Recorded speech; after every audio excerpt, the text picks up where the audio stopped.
Hello and welcome back to Eduverse New Analysis. Today is 20 December 2022 and we are going to discuss the Hindu newspaper analysis. First of all, look at the article which we are going to discuss. Before that, हम इससे पहले कि article की ओर move करें, एक छोटी सी information अब सभी लोगों के लिए। अगर आपको इस लेक्चर का पीडीएफ चाहिए, न्यूज़पेपर का पीडीएफ चाहिए, तो आपको क्या करना है, सीधे हमारे टेलीग्राम ग्रुप को ज्वाइन कर लेना है। ऊपर आपको टेलीग्राम चैनल का नाम दिख रहा होगा, उसे आप सिंपली जाकर टेलीग्राम में सर्च कर सकते हैं या फिर सिंपली डिस्क्रिप्शन बॉक्स से आप हमारे टेलीग्राम ग्रुप को ज्वाइन कर सकते हैं, वहां पर लिंक दी गई है। साथ ही साथ अगर आप हमारे पेजेस से जुड़ना चाहते हैं तो आप हमारे पेजेस से जुड़ सकते हैं। ये हमारा पेज है इंस्टाग्राम के अंदर एड्यूवर्स न्यूज एनालिसिस के नाम से। यहाँ पे आप हमसे जुड़ सकते हैं। इंपॉर्टेंट न्यूज़ आर्टिकल्स यहाँ पे डेली बेसिस में पोस्ट किए जाते हैं। साथ ही साथ कुछ इंपॉर्टेंट पीडीएफ, कुछ इंपॉर्टेंट न्यूज एनालिसिस, कुछ इंपॉर्टेंट जो चीज़ें हैं वो यहाँ पे पोस्ट होती रहती हैं। तो आप इसे जरूर से फॉलो कीजिए। आप लोगों के लिए यही चैनल ये जो है बनाया गया है, आप लोगों के लिए ही हेल्पफुल रहेगा। साथ ही साथ अगर आप मुझसे जुड़ना चाहते हैं तो आप मुझे यहाँ पे फॉलो कर सकते हैं। ये मेरी इंस्टाग्राम आईडी है _प्रकाश द्विवेदी_। यहाँ पे आप देख पा रहे होंगे कि आप कोई भी एग्जाम रिलेटेड क्वेरीज या फिर सब्जेक्ट या फिर करियर रिलेटेड कोई भी पर्सनल क्वेरीज भी आप मुझसे डायरेक्टली यहाँ पे पूछ सकते हैं। चलिए विदाउट एनी डिले आज हम स्टार्ट करते हैं आज के हमारे इंपॉर्टेंट न्यूज़ आर्टिकल्स को और देखते हैं कौन से इंपॉर्टेंट न्यूज़ आज हमारे लिए आई हैं न्यूज़पेपर के अंदर। पहली न्यूज़ अगर आप देख पा रहे होंगे तो COP15 summit adopt historic biodiversity deal. अभी रिसेंटली क्या चल रहा है, अभी रिसेंटली चल रहा है COP15। आप बोलेंगे सर अभी तो COP27 चला था, है ना, वो क्या था, वो अलग चीज़ थी, ये अलग चीज़ है। यह है Kunming Montreal agreement convention of biodiversity, उसके रिगार्डिंग ये COP की 15th बैठक है, ये आपको पता होना चाहिए। अडॉप्ट हिस्टोरिक बायोडाइवर्सिटी डील, इसकी मेजबानी मतलब चेयरमैनशिप कौन किसके पास है, वो चेयरमैनशिप इसके पास इस समय चाइना के पास है। ये कहाँ पे हो रहा है, ये कनाडा मॉन्ट्रियल के अंदर हो रहा है, ये आपको पता होना चाहिए। ठीक है, तो ये कुछ इंपॉर्टेंट इंफॉर्मेशन है। इसके ऊपर क्या होने वाला है, जैसे ही समिट खत्म होती है वैसे ही इसके ऊपर वेरियस आर्टिकल जो आने वाले हैं, है ना, उन सभी आर्टिकल्स को हम डिटेल में डिस्कशन करेंगे। तो आप लोगों को घबराने की आवश्यकता नहीं है कि हम इसको छोड़ रहे हैं या कुछ भी ऐसा कर रहे हैं। तो हम क्या कर रहे हैं, मैं ऐसा नहीं करूंगा कि आपको हर दिन छोटा छोटा थोड़ा थोड़ा बताते चलूँ। मैं एक बार में आपको क्या करूंगा, थोड़ा थोड़ा बताते तो चलूंगा ही हर दिन, पर एक साथ एक दिन ऐसा लेके आऊंगा कि नोट्स, डिजिटल नोट्स के फॉर्मेट में लेके आऊंगा, कोई भी इंपॉर्टेंट पॉइंट्स आपसे ना छूट जाए। कॉम्प्रहेंसिव वे में हम उसे कवर करेंगे। इसके अंदर टोटल 196 कंट्रीज हैं, ये भी आपको याद रखना है, मेंबर कंट्रीज हैं इसके अंदर। तो ये छोटी छोटी इंफॉर्मेशन भी आपको यहाँ पे याद रख सकते हैं आप। देखिए एयर जो क्वालिटी है वो दिल्ली के अंदर बहुत सीवियर कंडीशन में पहुंच चुकी है ना, बहुत ज़्यादा स्मोक जो है देखने को मिल रहा है। Promising the 10 BJP take over the Delhi government issue the air pollution. बहुत तेजी से देखिए अब कितनी देर लोगों को सामने दिख ही नहीं रहा कौन जा रहा है कौन आ रहा है ना। तो बहुत ज़्यादा सीवियर कंडीशन पहुंच चुका है एयर पोल्यूशन, है ना। तो अभी इसके रिगार्डिंग हमें क्या करना चाहिए, आप कमेंट सेक्शन में आप अपने सुझाव दे सकते हैं। वैसे तो CPCB सारी बॉडी जो है एयर क्वालिटी इंडेक्स वाली जो बॉडीज हैं सब के सब एक्टिव हो चुका है। लेफ्टिनेंट गवर्नमेंट को भी दिया गया है कि आप इसे संभालिए, देखिए क्या करना चाहिए इसके ऊपर। चलिए नेक्स्ट मूव करते हैं आज क्या हमारे एडिटोरियल सेक्शन की ओर। The most important article which we are going to discuss is related to biological diversity. देखिए जिसके बारे में हमने पेज नंबर 1 पे डिस्कशन किया था ना, मैंने कहा था ना COP15 जो आया इसके ऊपर वेरियस आर्टिकल आने वाले हैं। देखिए आज से ही आर्टिकल आना स्टार्ट हो गए, है ना। आज छोटा सा आर्टिकल आया है, कल थोड़ा सा और बड़ा आर्टिकल आएगा। धीरे धीरे इसके ऊपर डिटेल्स में डिस्कशन करेंगे हम, है ना। थोड़ा थोड़ा पढ़ते चलते हैं। कुछ महीने पहले, एक महीने पहले आपने देखा था 27th कॉन्फ्रेंस हुई थी किसकी, UNFCCC की COP27 हुई थी, United nation framework convention of climate change in Egypt के अंदर हुई थी, है ना। ये था क्लाइमेट चेंज से रिलेटेड कॉन्फ्रेंस। अभी जो होने वाला है वो क्या है, diplomatic retinue once into a continuous hurdles against the save the planet, Montreal Canada के अंदर हो रहा है। This time convention of biological diversity CBD आप लोगों ने सुना होगा। अगर आप लोगों ने नहीं सुना तो इसको मैं डिटेल में क्या करूंगा, स्टैटिक पोर्शन भी इसका लेके आऊंगा कि कब से ये स्टार्ट हुआ था, पहली मीटिंग कब हुई, दूसरी मीटिंग क्या हुई, या इसके कौन से इंपॉर्टेंट मीटिंग्स हैं, उन मीटिंग्स में क्या क्या चीज़ें कवर की गई हैं, वो सारी चीज़ें भी हम डिस्कस करेंगे, है ना। वैसे तो इसका ओरिजिन मैं आपको अभी बता देता हूँ, रियो समिट 1992 में हुआ था, है ना। इसके बाद से ये मीटिंग इसकी चल रही है। हर साल इसकी मीटिंग नहीं होती है, बट हाँ चल रहा है। CBD largely continues to be famous है। इन्वायरमेंटलिस्ट कंसर्न इसमें देखने को मिलता है। Capitalism manage to reimagine the idea of planet being the exorbitantly slow cooked in a greenhouse gases, है ना। तो ये आप यहाँ पे याद रख सकते हैं। जैसे कि बहुत सारी चीजें जो हमने सामने दिख रही हैं, जैसे साइक्लोन तेजी से बढ़ रहा है, हमें दिख रहा है।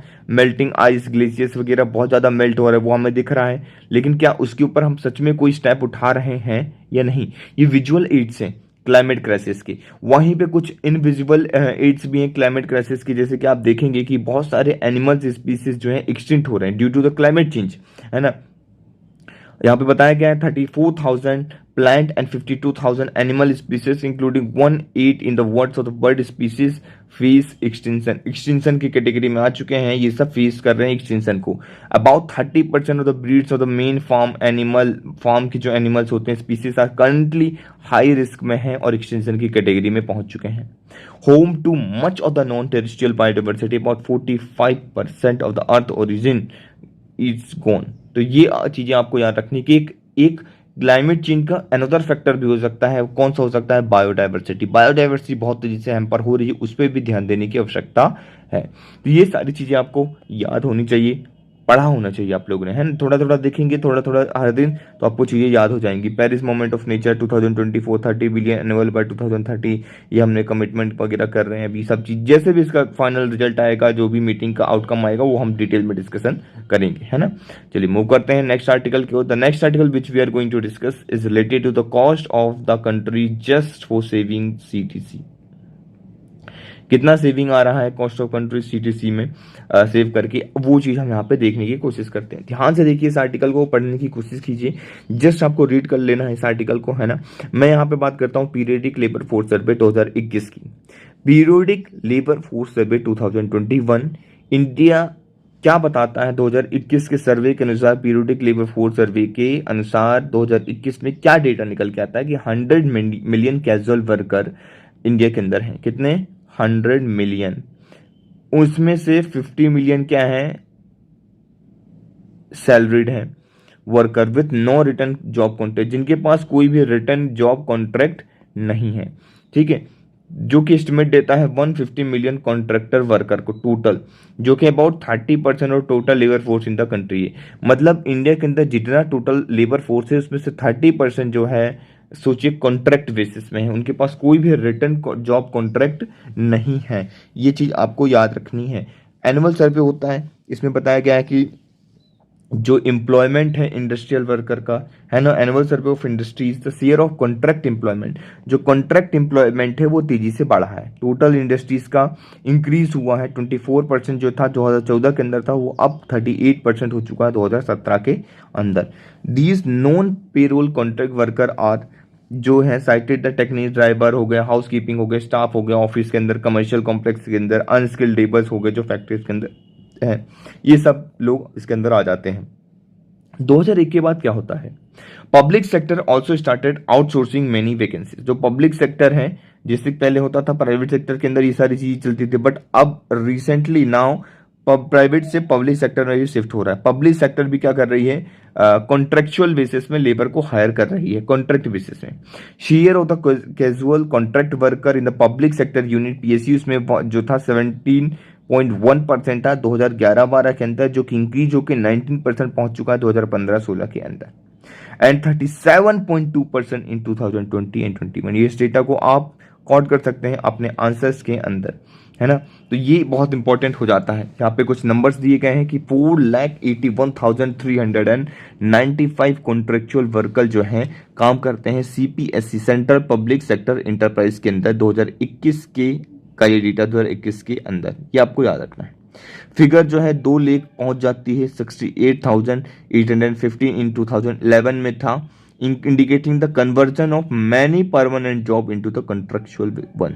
तो कुछ परमानेंट जो जॉब हुआ करती थी उसे कन्वर्ट करके कॉन्ट्रेक्चुअल बेसिस पे हो रही हैं, या ये चीजें देखने को मिलता है। तो जब भी आपको अपने आर्ग्यूमेंट को प्रूव करना हो, देखिए answer writing, whenever you are going to do an answer writing, क्या करना है, सबसे पहले आपको याद रखना है, आपने आपका एक स्टेटमेंट दिया है ना, आपने अपने पॉइंट्स को रखे, उस पॉइंट को आपको क्या करना है, यहां पे प्रूव करना है। You have to prove that point, proof नहीं, प्रूव, आपको प्रूव करना है, हैंस प्रूव करना है कि ये आपका पॉइंट सही है। आप क्या करेंगे प्रूव करने के लिए, इन डेटास का यूज करेंगे कि पीरियोडिक लेबर फोर्स सर्वे आप पुट करेंगे, और ये जो public sector also starting outsourcing, कितना कितना डेटा कहाँ कहाँ है, इससे क्या होगा कि ऑथेंटिसिटी ज़्यादा लेवल ज़्यादा तेजी से बढ़ जाएगी। आपकी जो आप जो भी चीज़ें करेंगे, जो भी आंसर राइटिंग करेंगे, उसकी जो है ऑथेंटिसिटी, जो भी पॉइंट्स डालेंगे उसकी बढ़ जाएगी, और उसी बेसिस में आपके नंबर मिलते हैं। देखिए बेसिक पॉइंट तो कोई भी लिख लेगा, मैं आपको बता देता हूं, बेसिक पॉइंट जो है कोई भी स्टूडेंट उठा के लिख देगा कि हाँ ऐसा हो रहा है, ऐसा हो रहा है, जनरलाइजेशन हो गया। लेकिन स्पेशलाइजेशन अभी जाना है, जनरलाइजेशन में क्या करना है, आपको स्पेशलाइजेशन करना है। याद रखिए हर चीज में स्पेशलाइजेशन नहीं करना है, आपको जनरलाइजेशन में स्पेशलाइजेशन करना है। इसका मतलब यह है कि जो भी आप जनरल पॉइंट लिख रहे हैं उसको आप सपोर्ट करिए अपने आर्ग्यूमेंट को किसी फैक्ट, किसी डेटा से। क्लियर। अब इसका क्या बेनिफिशियल मिलते हैं, सीटीसी का कॉस्ट ऑफ द कंपनी कम हो जाती है ना, कॉन्ट्रैक्ट एम्प्लॉयमेंट का when compare to the permanent employment, obvious सी बात है कम हो जाएगा, है ना।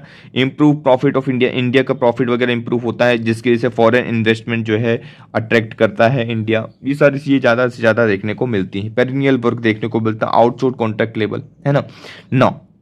आगे थोड़ा सा और बढ़ते हैं। 5 टिपिकल ह्यूमन रिसोर्सेज यहाँ पे बात की गई। There are 5 typical human resources cost निकल के आती है। वो कौन कौन सी कॉस्ट है, हायरिंग कॉस्ट निकल के आती है, इंडक्शन कॉस्ट निकल के आती है, career progression cost, supernatural cost. ये सब कहाँ यूज होती है, परमानेंट जो भी लेबर होते हैं या फिर परमानेंट वर्कर, परमानेंट जो जॉब प्रोफाइल रहती है उसके रिगार्डिंग निकल के आती है। लेकिन वहीं पे अगर कॉन्ट्रैक्ट बेसिस में करेंगे तो इन सब का कॉस्ट क्या होगा, कटेगा, इन सब का कॉस्ट जो होगा बचेगा। तो ये भी चीजें आपको यहाँ पे याद रखनी है। क्लियर।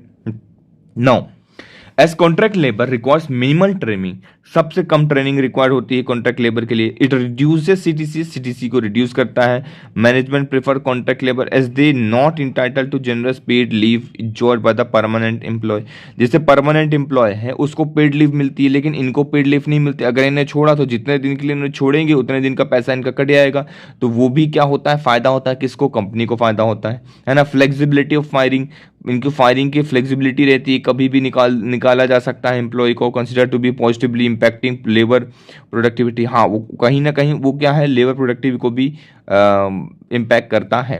वेज सप्रेशन, यहाँ पे एक अच्छा पॉइंट है, इसको आप यूज कर सकते हैं। वेज सप्रेशन को हेडिंग सब हेडिंग डाल के, a major saving CTC come from the wage suppression, wage का सप्रेशन कर दिया जाता है। जितनी मिनिमम वेजेस निर्धारित की गई हैं कॉन्ट्रैक्ट लेवल के अंदर उससे कम ही वेज दी जाती है, इसको याद रखना। It is known the factor the contractors somehow manages to pay the less or minimum wages to the labor, ये आपको याद रखना है। 150 million contractual worker in the country are underpaid. सोचिए 150 मिलियन जो कॉन्ट्रेक्चुअल लेवल है वो under paid की कैटेगरी के अंदर आते हैं। Corners cut in the hiring and training lead to deterioration in the service quality, service की क्वालिटी गिर जाती है, क्योंकि क्या होगा, आप उनकी क्वालिटी में ध्यान नहीं देंगे, मतलब उनके स्किल्स को बढ़ाने में ध्यान नहीं देंगे, क्योंकि आपको कॉन्ट्रैक्ट करना है। आप क्या कर लेंगे, स्किल घटेगी तो आप नए कॉन्ट्रैक्ट को हायर कर लेंगे।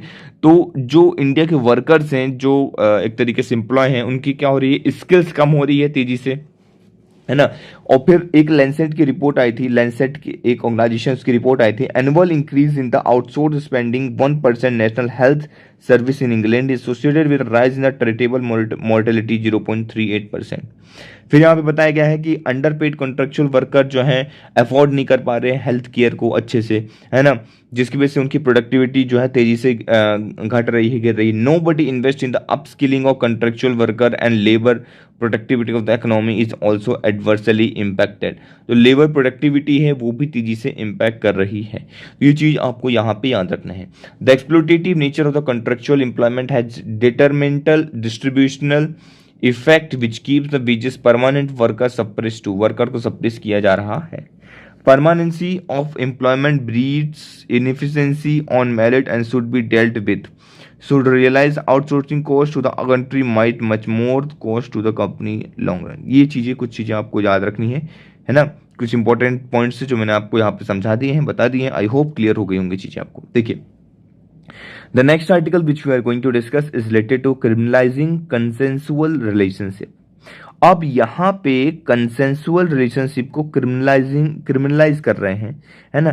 तो इसको डीक्रिमिनलाइजेशन की बात चल रही है कि कंसेंसुअल रिलेशनशिप को डीक्रिमिनलाइज कर दिया जाए। देखिए, बहुत ही एक ये जो मुद्दा है बहुत ही ज़्यादा एक कंसेंसुअल है। यहाँ पे आप देखेंगे कि आप बात करेंगे जो टीनेजर्स के अंदर यहाँ पे बात करी है, राइटर्स ये लिख रहे हैं कि जो टीनेजर्स हैं उनके अंदर क्या हो रहा है। नेशनल फैमिली हेल्थ सर्वे जो इंडिकेट करता है कि Indian teenagers are sexually active बहुत ज़्यादा बेसिस में, मतलब जो सिग्निफिकेंट नंबर है, ऐसा नहीं कि बस हाँ थोड़े बहुत number, it is a significant proportion of the Indian teenagers are sexually active.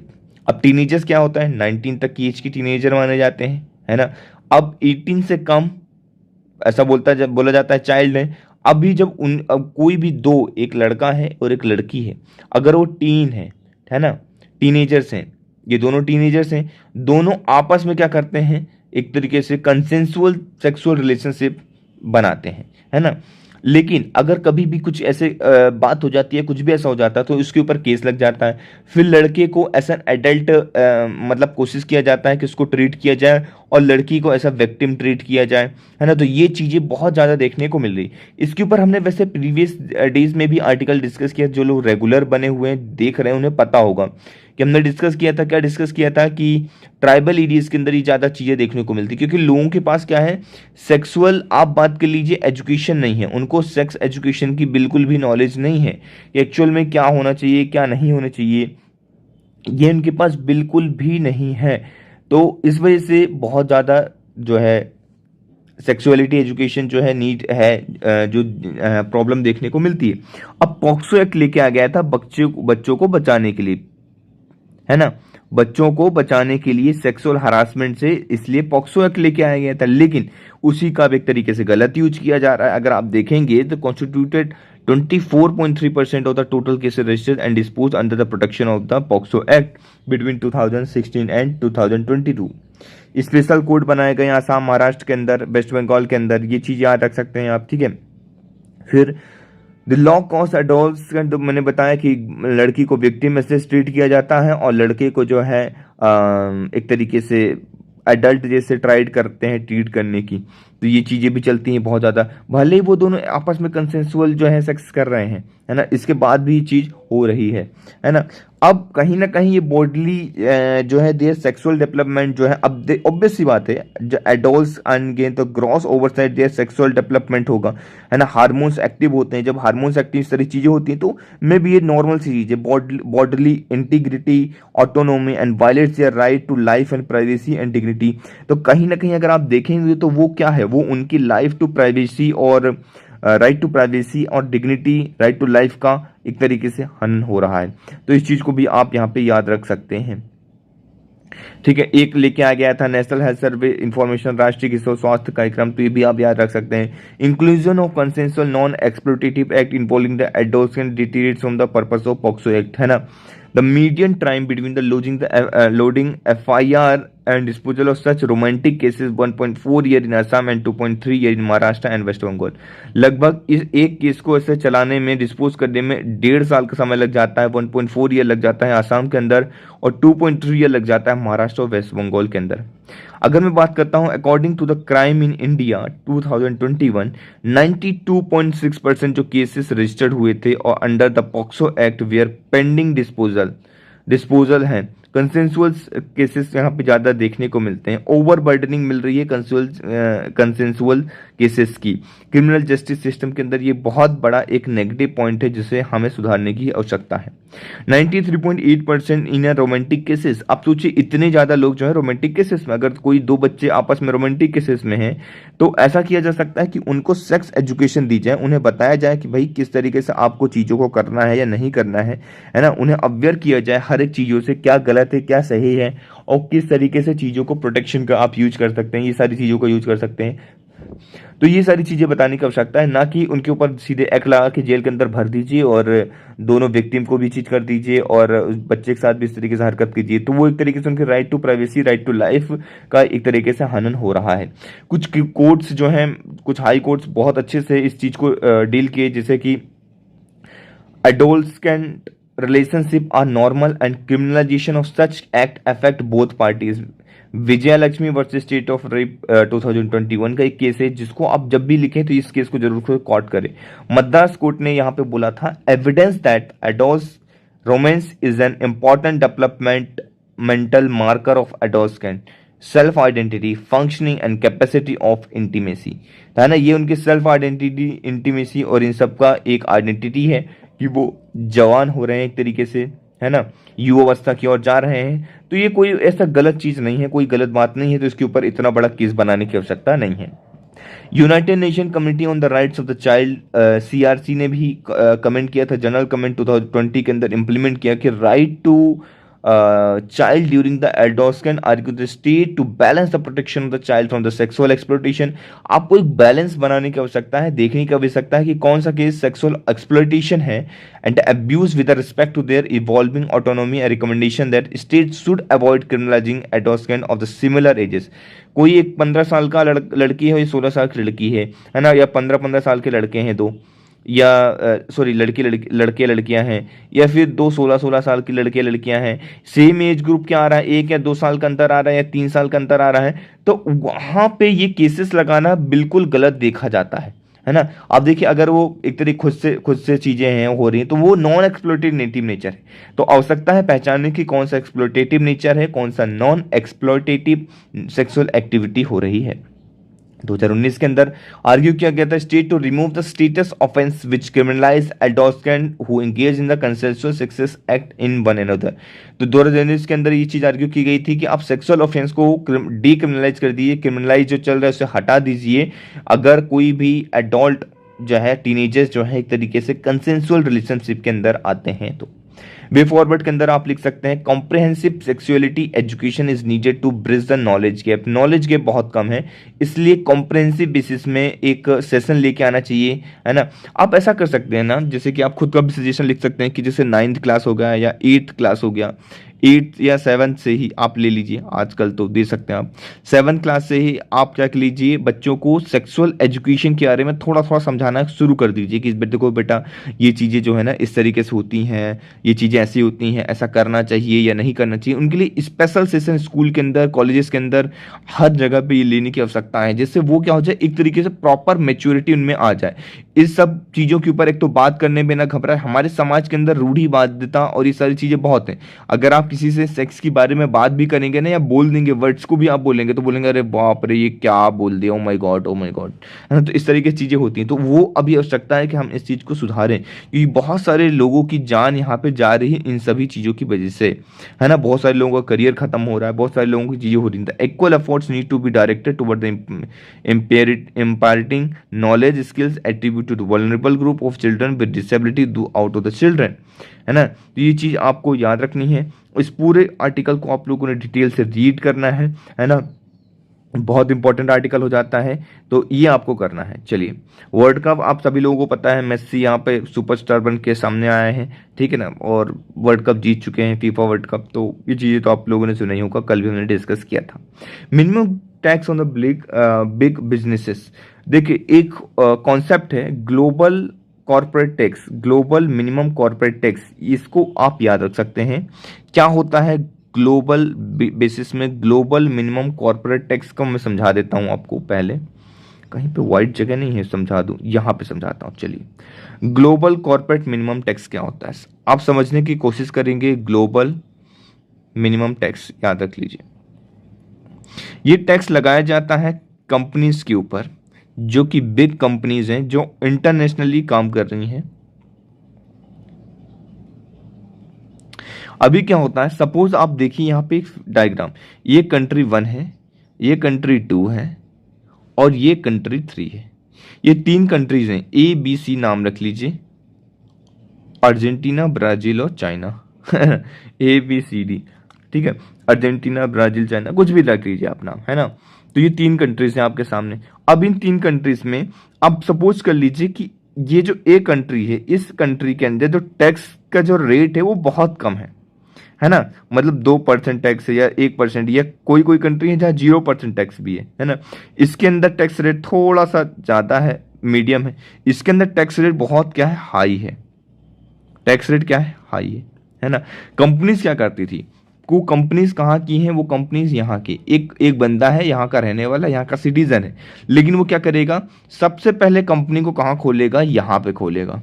कहाँ खोलेगा, यहाँ पे खोलेगा। यहाँ पे उसने कंपनी यहाँ पे स्टैब्लिश कर ली। अब ये कंपनी जो स्टैब्लिश कर ली बस नाम के लिए, यहाँ पे रजिस्ट्रेशन करवा लिया, यहीं पे सब कुछ करवा लिया। यहाँ पे वो क्या करता है, 2% का टैक्स उसने दे दिया। अब 2% का टैक्स दे दिया, फिर वो ये क्या बोलता है कि सर मैं क्या चाहता हूँ, मैं अपनी 2 ब्रांचेस खोलना चाहता हूँ, कंट्री बी और कंट्री सी के अंदर। तो वो क्या करेगा, 2 ब्रांचेस खोल लेगा यहाँ पे।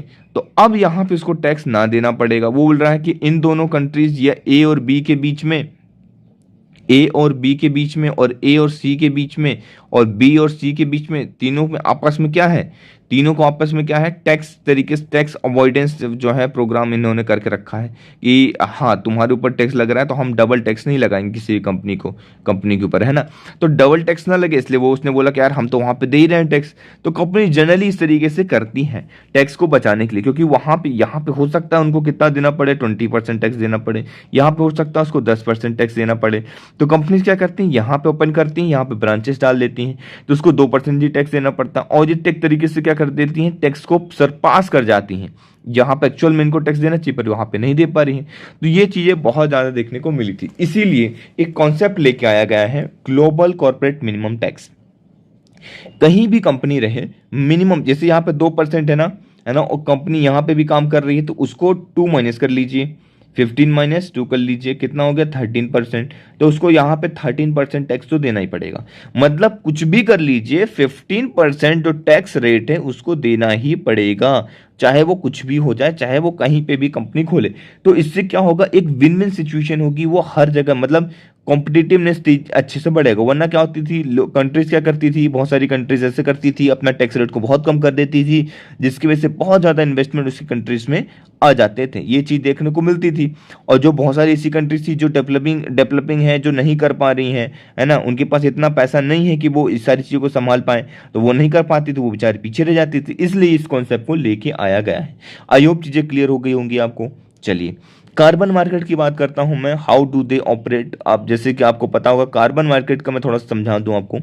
कोई एक कंपनी है, कंपनी से ले लीजिए आप, कंपनी से जल्दी समझ में आता है। एक ये पर्टिकुलर कंपनी है ना, कंपनी ए और कंपनी बी।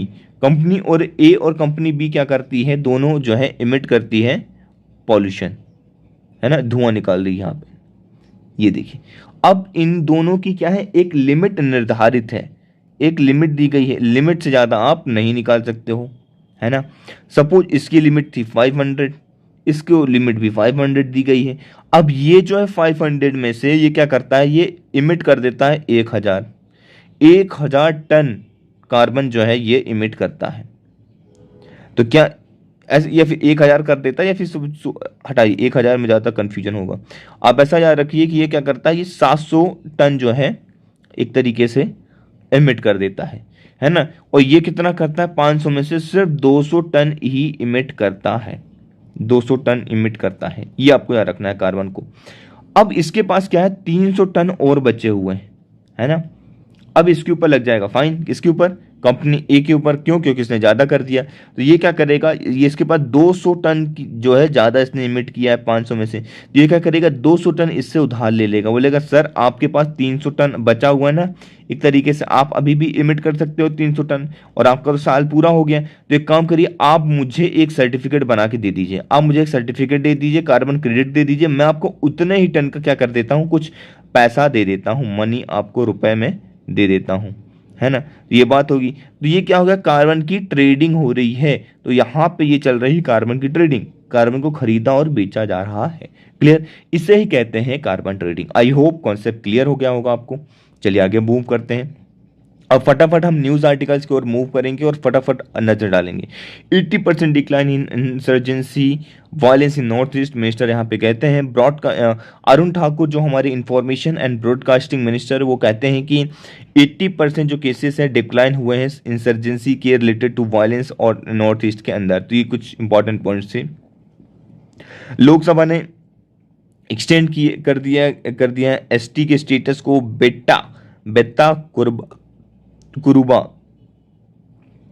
कुरुबा ट्राइब को लेकर, है ना, इनको एसटी कैटेगरी के अंदर डाल दिया। ये कहाँ की ट्राइब है ये आपको पता होना चाहिए, ये कर्नाटका की ट्राइब है, कर्नाटका की लिस्ट के अंदर है, ये आपको पता होना चाहिए। कुछ इंपॉर्टेंट पॉइंट्स हैं। Ban imports on the coastal state on the purse seine fishing not justify, central tell Supreme Court, है ना। तो इसके ऊपर बैन लगाओ तो ये नॉट जस्टिफाई ऐसा बोल रहे हैं। अब ले सीन फिशिंग क्या होती है आपको समझा दूं मैं। आप यहाँ पे देख पा रहे होंगे ये नाव जा रही है, sitting and hauling the purse seine, ठीक है, ये इस तरीके से कैप्चर करते हुए, ये देखिए प्रॉपर तरीके से कैप्चर कर लेती है इसको ये, और फिर इसको धीरे धीरे करके पूरे अंदर ले लेती है। तो ट्रॉलिंग जैसा ये काम करता है। अब इसके अंदर क्या होता है, छोटी बड़ी मछलियां अपने आप फंस जाती हैं। प्रॉब्लम क्या हो रही है इसके अंदर, ये प्रॉब्लम हो रही है कि इसके अंदर क्या होता है, कुछ कछुए भी फंस जाते हैं, है ना, टॉर्टोइस वगैरह भी फंस जाते हैं, कुछ और भी जीव जो हैं जो एक्चुअल में जो नहीं है वो फंस जाते हैं, वो मर जाते हैं। तो इस वजह से इसके ऊपर बैन करने की बात चल रही है। क्लियर। तो सीन फिशिंग कॉन्सेप्ट आ सकता है कि किस टाइप की फिशिंग है, कैसे होता है, नेट वगैरह दिखा के, तो ये आपको क्वेश्चन पता होना चाहिए, बस इसका कॉन्सेप्ट पता होना चाहिए, बस इससे ज़्यादा आपको इसमें रटने की आवश्यकता नहीं है। Jawan stood their ground at the Yangtse सी जयशंकर जी यहाँ पे स्टेटमेंट देते हैं और खतरनाक तरीके से बोलते हैं यहाँ पे जयशंकर जी। देखिए क्या हुआ था कि अभी रिसेंटली राहुल गांधी ने ऐसा बोला था कि देश खतरे में है ना, और बहुत सारी जो चाइना जो है प्रिपेयर कर रहा है वॉर के लिए, और अपोजिशन जो मतलब गवर्नमेंट है वो एक तरीके से रिस्पॉन्स नहीं कर रही है, कुछ तैयारी नहीं कर रही है। तो जयशंकर जी बोलते हैं देखिए ऐसा है, आपको क्रिटिसाइज करना है तो करिए, है ना, नो डाउट, कोई दिक्कत नहीं है, गवर्नमेंट को क्रिटिसाइज करिए, it is a part of an healthy democracy, but आप एक चीज़ों को रह के कीजिए, आप हर किसी को कुछ भी ना बोलिए। जैसे कि इन्होंने क्या बोला कि राहुल गांधी जी ने क्या बोल दिया कि जवानों की लाठी से पिटाई हो रही है, उन्होंने वर्ड का यूज कर लिया पिटाई, द वर्ड पिटाई इन्होंने यूज किया। उन्होंने बोला ये, जयशंकर जी बोलते हैं ये जो है जवानों की, हमारे देश के जवानों की क्या हो रही है, मोराल को डाउन करेगा, है ना, तो आप इस चीज को खत्म करिए, ये चीजें नहीं बोलना है आपको, है ना, ये गलत है। उन्हें बोला चाइना की बात करते हो, हमें क्या, तुम्हें क्या मालूम है, मैं चाइना का कब से एम्बेसडर रहा हूँ, बहुत टाइम से मैं एम्बेसडर रहा हूँ, इतने समय से मैं चाइना का एम्बेसडर रहा, उसके बाद मैं यूएस का एम्बेसडर रहा, तो बहुत एक लंबे समय का चाइना का एम्बेसडर है। तो चाइना कैसे काम करता है, क्या काम करता है, मुझे सब कुछ मालूम है, आपको इतना घबराने की आवश्यकता बिल्कुल भी नहीं है। ये चीज ये कहते हैं, फिर इन्हें सेक्रेटरी बना दिया जाता है ना। तो जयशंकर जी ने ये स्टेटमेंट दी, ये सारी चीजें थी, ये बात चल रही थी, पॉलिटिकल न्यूज है, थोड़ा सा जो भी था मैंने आपको बता दिया, है ना। ये देखिए बहुत अच्छी न्यूज है, supreme court clear 66,844 cases since Chandrachud took over as a Chief Justice of India. Daily disposal of the cases from the 9th November to 2nd December have been 92, highest 277. Daily basis में 90 से लेकर 277 case जो है dispose होते हैं। पहली बार ऐसा हुआ है रिसेंटली, बहुत पहली बार नहीं कह सकते, बट हाँ बहुत कम केसेस, बहुत कम टाइम, रेयर हो ऐसा होता है कि जितने केस आ रहे हैं उससे ज़्यादा केसेस डिस्पोज हो रहे हैं, है ना। बहुत बढ़िया पार्ट है, part of the rate of disposal of the cases had exceed the number of institutional of the new cases. ये चीज़ याद रखना, लगभग 10,000 cases during the 74 day tenure के अंदर डिस्पोज हुए थे। जस्टिस यूयू ललित ने इससे क्या किया था, डिस्पोज किया था over the 10,000 cases of 74 day के टेन्योर के अंदर, और ये जो है और उनसे बढ़ के आगे निकल रहे हैं, बहुत तेजी से डिस्पोज कर रहे हैं केसेस को। तो ये बहुत सही चीज़ है, बहुत अच्छे से ये काम कर रहे हैं चीफ जस्टिस ऑफ इंडिया हमारे, उनकी निगरानी में बहुत बढ़िया काम हो रहा है। आई होप इंपॉर्टेंट चीज़ें मैंने आप लोगों से डिस्कस करी हैं, आपको समझ में आ गई होंगी। लेक्चर को शेयर कीजिए, लाइक कीजिए, कमेंट कीजिए, फटाफट लेक्चर को बढ़ा दीजिए, प्यारा सा कमेंट करना है आपको, है ना, लेक्चर के अंदर, और मैक्सिमम लोगों तक इसको शेयर करना है। तो चलिए आज का लेक्चर यही समाप्त करते हैं। Thank you very much for the discussion.